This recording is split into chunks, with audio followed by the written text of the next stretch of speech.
What's up? It's Smash Pass MMA here to break down and discuss the MVP MMA 1 fight card on Netflix, Rousey vs. Carano. Starting with the opener, we have Chris Avila versus Brandon Jenkins. If you don't know Chris Avila, he's from Stockton, California, works out with Nate and Nick Diaz. Obviously, Nate Diaz, big reason he's on this card. He's coming off of three wins in boxing, but two notable wins over Jeremy Stephens and Anthony Pettis. Since beating Jeremy Stephens obviously went on to fight Mike Perry in bare knuckle and did okay in that. So that's kind of impressive. I mean, Jeremy Stephens maybe not the most impressive win overall, but he can hold his own in a boxing match for sure, or do decent at least. And Brandon Jenkins, known as the human highlight reel. I don't know if that's really the appropriate name for him, but he's definitely not bad. He gets some finishes. He's 17-12. He has 12 KOs, TKOs, 3 subs, 2 decisions. Pretty good. But then in losses, I mean, he's been KO'd and TKO'd 3 times, sub twice, and has 7 decision losses. So he does have a pretty high finishing rate, but again, it's just not like the most impressive thing ever. His recent MMA career, he's coming off a loss in caged aggression over some random guy, James Martin. Before that, in game bred, bare knuckle, he had a win, had a loss against Anthony Njokuani before that, had a loss in the PFL before that, had a win in unified MMA before that, and then had 2 losses in the UFC before that against Drakkar Klose and Zhu Rong. Before that, he had a PFL fight he won, some cage aggression fights, LFA wins and losses. So he's kind of been all over the place. Like I said, pretty good finishing rate. In his last 7, I mean, he's 2-5 in his last 7 MMA fights. That's not the best. He got submitted in his last fight. Anthony Njokuani, the loss before that was a decision. And then he got TKO'd by Drakkar Klose and Zhu Rong, which are 2 out of his only 3 TKO losses came in the UFC. It's not the worst thing in the world. But Chris Avila's boxing has been looking pretty good. Chris Avila in MMA is 8-9. Not a great record overall, but he is coming off 2 wins over John Kennedy and Jesse Ebrecht, both of those in North Iowa fights, and that was back in 2021. Before that, he was in Bellator. He lost 2, had a win before that in Bellator. He was in the UFC. He fought Enrique Barzola and Artem Lobov, and he got decisioned by both. Those are his only 2 UFC fights. So kind of the same thing. He's been around for a while. Neither one of these guys were UFC caliber. They both lost their only UFC fights. Chris Avila, worst MMA record, but did look, pretty decent in his last few boxing matches, as well as, he is coming off 2 MMA wins from 2021. Brandon Jenkins, his last fight was 2025, but it was a loss. Win in 2024, losses in 2023, a win in 2022, and then UFC was in 2021, 2022. So he was in the UFC the last time Chris Avila was fighting, so, I mean, that definitely leans towards Brandon Jenkins. I'd say Chris Avila probably going to have a little bit better hands, but I think Brandon Jenkins is going to be able to get it done by mixing it up, elbows, knees, and kicks. He actually, his last win was a TKO with punches, but before that, he got a KO with a punch and knee. So that's pretty good. His win before that was a KO by flying knee. He has a spinning back elbow KO. So I think he's a more versatile striker, and I think that'll lead to a win. But Chris Avila could get done with the hands. Probably going to be a little bit better of a strict boxer. Probably similar like Anthony Pettis. Chris Avila beat Anthony Pettis in a boxing match, but Anthony Pettis would probably destroy him in an MMA fight. Like, I hope he would. And if not, then, what does that tell us? But anyways, moving on from there, that fight was kind of added kind of late. It is a catchweight bout at 130 pounds. After that, we have another catchweight bout at 130 pounds. Aline Pereira versus Jade Mason Wong. Now, this one's kind of tricky. Aline Pereira is only 2-2. And 2 decision wins and 2 decision losses, They're all in the LFA. It's Alex Pereira's sister. Her striking looks good. But she's not the same level of finisher, and she doesn't have the most kind of experience in kickboxing or MMA as Alex, so it's just a little bit different. But she's going against Jade Mason Wong, who's 3-2, has 1 KO and 2 decision wins, and then 1 KO and 1 submission loss. So her last MMA fight was against Jamie Lynn Horth. She got KO'd with a kick to the body, and then she lost before that against Mandy Bohm by rear naked choke. But before that, she had 3 wins.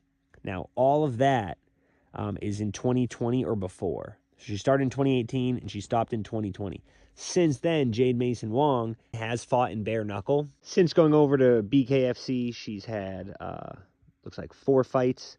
And the first one, she had a close split decision. Next one, she got a first round knockout. Then she fought for the belt, lost that one. But then she fought one more time in 2026, February, and she won that fight. So, all in all, she seems to, it's not like she gave up when she left MMA, and she seems to be the way more experienced fighter. And she's coming out of bare knuckle where she's not really getting finished, so taking some damage for sure, which could mean she's easier to finish now, especially with like a head kick or something. But if you're not getting finished bare knuckle, that does bode well for your chin coming into an MMA fight. So I'm gonna kind of lean with Jade Mason Wong in this one. I hope Aline Pereira wins, obviously, but I am gonna lead with Jade Mason Wong on this one. Moving on, we got David McGoyan versus Albert Morales. Now, David McGoyan is the guy who fought Tommy McMillan on the Dana White Contender Series. If you go on David McGoyan's SureDog, you'll see he has 1 win since the Tommy McMillan fight. But if you check his Tapology, he has 2 wins since the Tommy McMillan fight, which is a little bit better, That being said, that the Tommy McMillan fight was a war. He didn't look that great in the stand-up, but he had pretty good grappling, but, kind of got outworked. Albert Morales, on the other hand, coming off of 1 win over Taron Grigorian. Before that, he lost to Johnny Robles. So they're both kind of on like a short win streak, but coming off of a kind of recent loss. Albert Morales, 19-10. David McGoyan, 8-1. I'm going to go Albert Morales on that one. I think he's going to get it done. He has more experience. But, could go either way. Moving on from there, we got Jason Jackson versus Jefferson Creighton. Now, Jason Jackson was actually supposed to fight Lorenz Larkin, which I think would have been like a more hype fight overall. It's tough because like this whole card is a mixture of people that you don't really care to see and people that like you at one point cared to see, but maybe don't care as much anymore, you know what I mean? So Jason Jackson is coming off of a split decision loss. He had a win before that and another decision loss before that. Meanwhile, Jefferson Creighton, 12-2. He's been KO'd once and he lost a decision. But right now he's on like a 7-fight unbeaten streak. And he's on a 9-fight unbeaten streak and a 7-fight win streak. So he had 1 draw in the middle there. So that's pretty good. And then he did get TKO'd the fight before that win streak, but then he had another 4-fight win streak before that and lost his original, debut as a pro. So Jefferson Creighton, definitely a little bit more momentum and a little bit better of a record. I mean, maybe overall like 12-2 versus 19-6. That being said, Jason Jackson has 6 KOs, 4 submissions, and 9 decisions. And then for losses, he has 2 TKO KO losses, 0 subs, and 4 decision losses. Jefferson Creighton, on the other hand, like I said, a little bit shorter record, 12-2 and 1 draw. So for his wins, he has 2 KOs, 3 subs, 7 decisions. For his losses, he has 1 KO, 1 decision. I did mention that. So basically, it's do you put a little bit more into the younger, or maybe not younger, but newer in his career guy with a little bit more momentum, or do you put it on the more experienced vet coming off the loss in PFL? A loss in PFL is not the worst thing. Meanwhile, Jefferson Creighton's coming off of a win in LFA. How does that stack up? I think PFL is a little bit better overall, but it does depend, obviously. I'm going to go Jefferson Creighton by like a pretty good back and forth battle, but he's going to win 2-1 a decision. But that fight would have been a little bit better. It was supposed to be Jason Jackson versus Lorenz Larkin, which would have been a little bit better. If you remember, Lorenz Larkin was in the UFC. He was the guy who had the that John Jones oblique kick, not the side kick, but like the other one where the knees pointed out and the heels pointed in. He would do that to the body pretty successfully. So not like a fight finishing technique, but Lorenz Larkin's definitely not bad. It would have been interesting to see him in this fight, but he had to pull out, and Jefferson Creighton's the late notice replacement. I think he's going to be able to get it done through like some grappling, you know. Next up, we got Adriano Moraes versus Fumi Kuda. This was originally supposed to be Adriano Moraes versus Muhammad Mokaev, which would have been very interesting to kind of, you know, Adriano Moraes fought Demetrius Johnson and won, so it would have been cool to see him fight Muhammad Mokaev and see, you know, what are we missing with Muhammad Mokaev not being in the UFC? Are we really missing out? It seems like we might be missing out a little bit, but he's also kind of like not really. I mean, he's not that exciting, and he ruins fight cards outside of the fight, getting into fights with Manel Kape and stuff. So it's just kind of not really the guy you want in the UFC, but you do want to see how he'd fare against UFC level competition. So Adriano Moraes is basically UFC level competition. Like I said, he has a win over Demetrius Johnson. He's 21-6 overall. Of the 21-6, 21 wins, he has 4 KOs, 11 subs, 6 decisions. Of his 6 losses, he has 2 KO TKOs and 4 decisions. He is coming off a TKO loss. Before that, he had a win, and before that, he had 2 losses to DJ, the flying knee KO that we've all seen, and then a decision.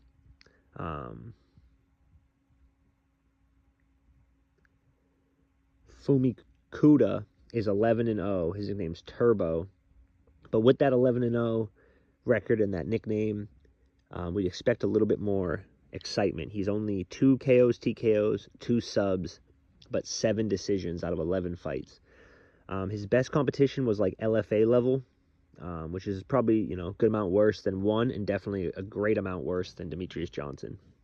If you have a win over Demetrius Johnson, even if it was kind of like, you know, he wasn't expecting the knee because it's not legal in the UFC, and, you know, he ate it maybe when he wasn't expecting to, you still got to give Adriano Moraes the credit for, you know, putting him there to begin with. So I think Adriano Moraes should win this one, but it should be a good fight regardless. Maybe, I mean, if Fumi had more knockouts, I might put more stock into him to beat Adriano, because Adriano did just come off a TKO, and he has been TKO'd or KO'd twice. But as it stands, Adriano Moraes has better competition, so I got to go that way. Moving on from there, we got Namo Fazil versus Jake Babian. Namo Fazil is 9-1. Jake Babian is 6-1. Out of that 9-1 record, it is 4 KOs, TKOs, 3 subs, 2 decisions, and then for his losses, 1 decision loss for Namo Fazil. And Jake Babian, like I said, 6-1. That 6-1, he's going to be 4 KOs, 1 sub, 1 decision, and 1 KO loss. His KO TKO loss was his very first fight as a pro. He also lost his amateur debut before going on a 5-fight win streak. So after that first pro loss, he did go on a 6-fight win streak. So maybe that's him shaking out his nerves a little bit.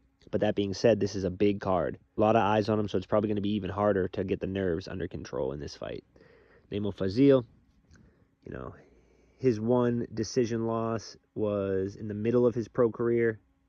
So he had 3 fights, lost a fight, and then had 6 more fights and won all the other ones, right? So I'm gonna lean Namo Fazil because he started his career better. He had that 1 setback, but then he continued on after that.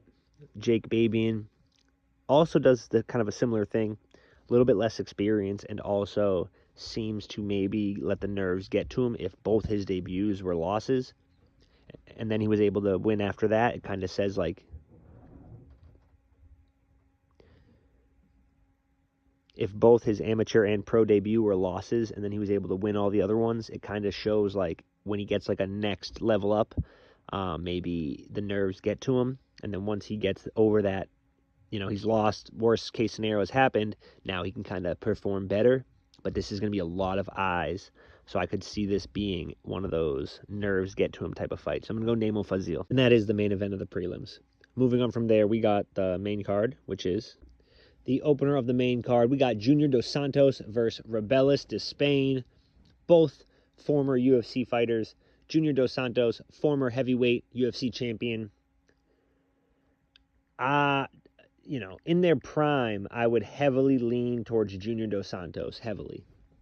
I think he would knock him out even standing. I don't think Rebelis could compete with a prime Junior Dos Santos. Junior Dos Santos probably has the best boxing in the heavyweight division of the UFC to this day. Maybe not the best chin, but I'd say the best overall boxing. If we look at his recent, fights, he's 23-10, okay? He hasn't been in the UFC for, a few years now, 5 years, but he's had 3 professional MMA fights since then. He lost to Yorgan De Castro, but it was with a shoulder injury. So I'm not going to not count it, but it's not not the worst in the world. Since then, he beat Fabricio Werdum by split decision and Alan Belcher by TKO. Okay? Before the Yorgan De Castro injury, he lost to Cyril Gane in the UFC.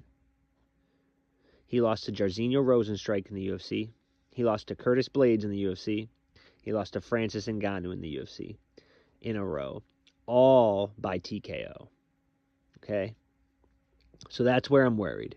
Before that, he beat Derek Lewis by TKO. He beat Tai Tuivasa by TKO. Blagov Ivanov by decision. He did lose to Stipe, but that was I think that was for the title. And then before that, he beat Ben Rothwell, lost to Alistair Overeem, beat Stipe, lost to Kane, beat Mark Hunt, lost to Kane, beat Frank Mir, beat Kane, beat Shane Carwin, beat Roy Nelson, Gabriel Gonzaga, Stefan Struve, Fabricio Werdum again. So he's had quite the record of opponents. And he's done pretty well up until once his chin was kind of cracked and he was on his way out, and he didn't win much after that, right? He lost 4 in a row, got cut from the UFC, lost again, and then won 2. Which again, Fabricio Werdum win in 2023 is not the worst thing. Alan Belcher win 2024. It's not the most impressive, but it's a win, right? So they're both former UFC fighters. They're both well-known, established names in the sport. The 4-fight TKO streak is rough, obviously. Meanwhile, Rebelis de Spain is only 5-2 in MMA. He's coming off a loss to Austin Lane at UFC, a decision, a loss to Waldo Cortez Acosta by decision in the UFC, and before that, he did have a 5-fight win streak, which is what 4 fights got him into the UFC. The 5th fight was his first fight in the UFC. He got a 18-second knockout in the first round, and then he lost to Waldo Cortez Acosta and Austin Lane. But that being said, the Waldo Cortez Acosta, in hindsight, looks so much better. And the Austin Lane fight isn't great, but, Rebelis de Spain, he's a kickboxer, It's not really his thing to... He's kind of limited, right? But anyways, the Austin Lane win's not as good because, Austin Lane has lost 3 since then. And even leading into that fight was on a 2-fight loss streak and then a no contest before that. So he's 5-1 in his last 7. And that one that he won was against Rebelis de Spain. So that's not great for Rebelis. If Junior can mix in any grappling, I could definitely see Junior taking it. If Junior gets overconfident and stands on the feet, I could see Rebelis doing some good work. But between the UFC cutting him and now Rebelis de Spain has fought in karate combat. He's 7-0 in karate combat. He just got a win over Sam Alvey for the heavyweight belt. Other than that, he was in the heavyweight tournament, did good. But not anyone too crazy of name-wise. Sam Alvey's probably the best win, and Sam Alvey... if I was to say Sam Alvey versus Alan Belcher, I'd probably lean Sam Alvey. But I could see it going either way type of thing, you know what I mean? So if Despain just beat Sam Alvey and Dos Santos just beat Alan Belcher in MMA, those are similar level wins. But I think that Alan Belcher in MMA is more well-rounded than like a win over Sam Alvey in Karate Combat for a striker is not like the most impressive. So I'm gonna go Junior Dos Santos, but he could get cracked early. But I think he's gonna use the full arsenal of his game, get some takedowns, and beat on Rebellis from the top position, let him back up, and maybe finish him, in like the third round. But I could see it going either way. This one's tough. I'm gonna lean Junior by decision. Moving on from there, we got Saladin Parnesi versus Kenneth Cross. Kenneth Cross is 17-4. He has 8 KOs, TKOs, 5 submissions, and 4 decisions. And for his losses, all 4 are submissions. So his last submission loss was 5 fights ago in 2023. Rear naked choke in the second round. Good little win streak since then. Good little win streak before that. Another rear naked choke. Good little win streak of 3. A rear naked choke and a triangle choke. And a good little win streak of 3. So those 4 losses, they come every couple of fights. Now might be the time. But, he's coming off a decision win and then a KO he won before that, a decision win before that, and an armbar he got before that. So he is practicing the grappling. Sometimes he's just going to be a little bit outgunned, I guess. Meanwhile, Saladin Parnesi, 22-2, 7 KOs, TKOs, 7 submissions, 8 decisions, and the 2 losses is 1 TKO, 1 decision. He is on a similar win streak, little 4-fight win streak. Before that was the decision loss. Another little, 5-fight win streak, and before that was the KO, which is, it looks like maybe a spinning back fist. And before that, little 13-fight win streak, something like that. So he started his career really good. He had that 1 knockout. He rebounded well with like 5 wins. Lost the decision against Adrian Bartosinski. And then won 4 fights since then. Now, of his wins and losses, he has 7 submission wins. I'm going to go Saladin Parnesi to submit Kenneth Cross. 22-2 is a pretty great record overall for Saladin, So we're going to lean that way. Moving on from there, we got Francis Ngannou versus Felipe Lins, the first, of like a 3-fight main event. Both are also former UFC fighters. We all obviously know Francis Ngannou, but some people might not know Felipe Lins. His record overall is 18-5. The thing with Felipe Lins is he was a light heavyweight in the UFC. So he's coming off a 2024 decision win over Ian Cutelaba. Before that, a decision over Maxim Grishin. Before that, a KO over Oven St. Preux. Before that, a decision over Marcin Prashnio. He did get KO'd by Tanner Bozer, and he did get KO'd by Andrei Arlovsky. So he's like right in the middle where he's probably a little bit small for heavyweight, but he does have some power. But at light heavyweight, he's a little bit better for the division. You know what I mean? He struggles a little bit at heavyweight, but he can get it done. But he does a little bit better at light heavyweight. Now, he is 18-5. The 18 wins are 9 KOs, TKOs, 4 subs, 5 decisions. And his 5 losses is 4 KOs, TKOs, and 1 decision. That does not bode well going into a Francis Ngannou fight. Francis Ngannou, we know, he's coming off of the boxing fights. He had the Henan Fahea win in PFL with the KO against the cage, He had the decision over Cyril Gahn, which was a pretty close fight, honestly. He kind of needed the takedowns to really, make sure he won. Before that, he KO'd Stipe for the belt. Before that was the KO over Jairzinho Rosenstrike. Before that was a, TKO over Junior Dos Santos, you know what I'm saying? So Junior Dos Santos was two fights before Ngannou fought for the belt. He fought Dos Santos. So that just shows Dos Santos was hanging in there. And before the Dos Santos fight, Ngannou had to beat Cain Velasquez. So even though Cain was 2-1 against Junior, Cain was out for a little bit, and Junior ended up being ranked higher than, when Cain came back. Obviously, he didn't have as high of a ranking, so Junior was higher ranked at that point. So it just shows Junior Dos Santos he really does kind of hang in there.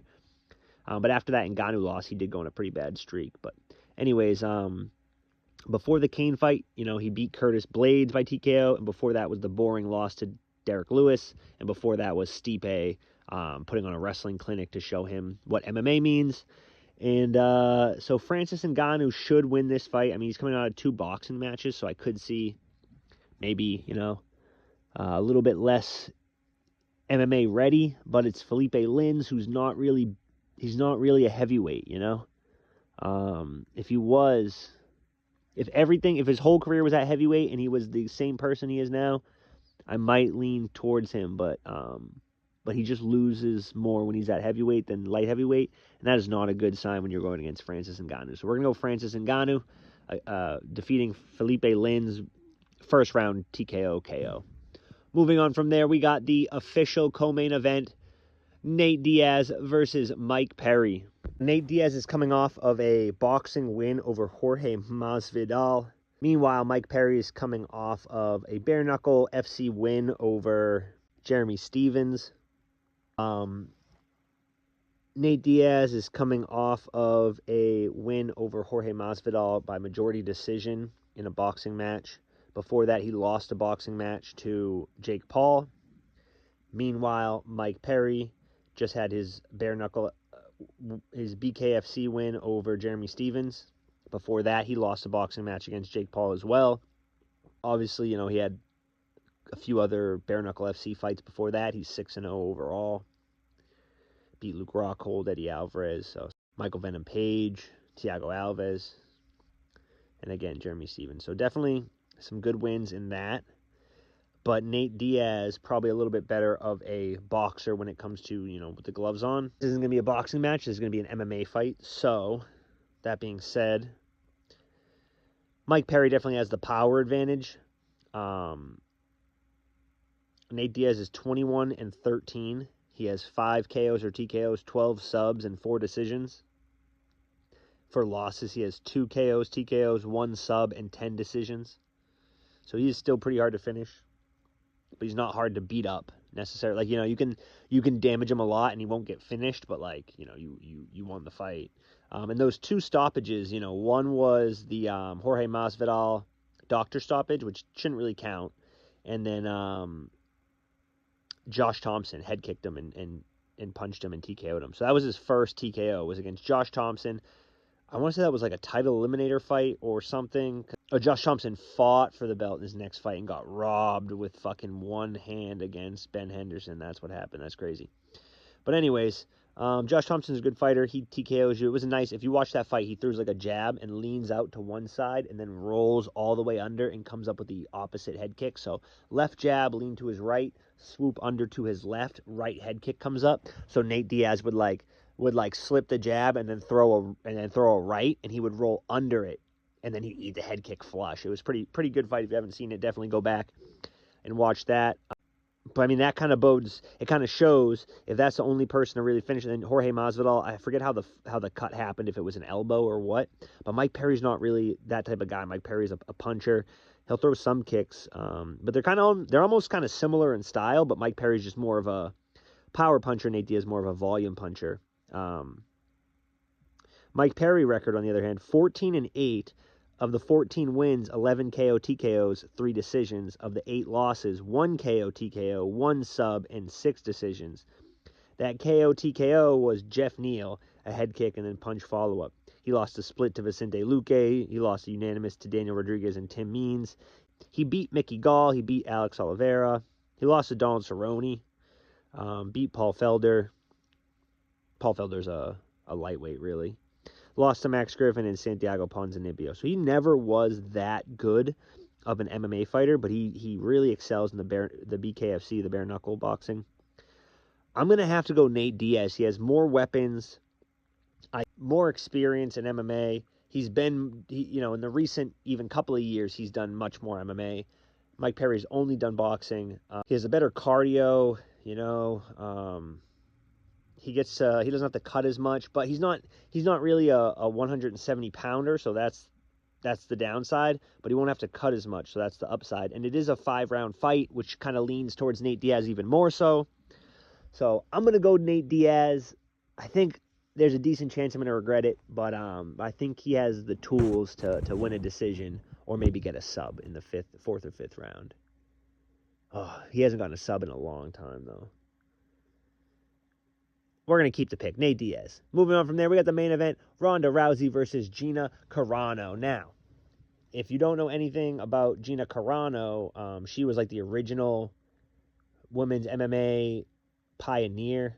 The people like the Cyborg and the Ronda Rouseys and the Misha Tates all came after her. You know, Gina Carano was really the original bad bitch. I can't even say in the UFC because she never fought in the UFC, which is a bummer. You know, the UFC called them. I mean, I guess technically she has fought in the UFC, which is crazy because she fought in Strikeforce once against Cyborg, and that was her only loss in her career.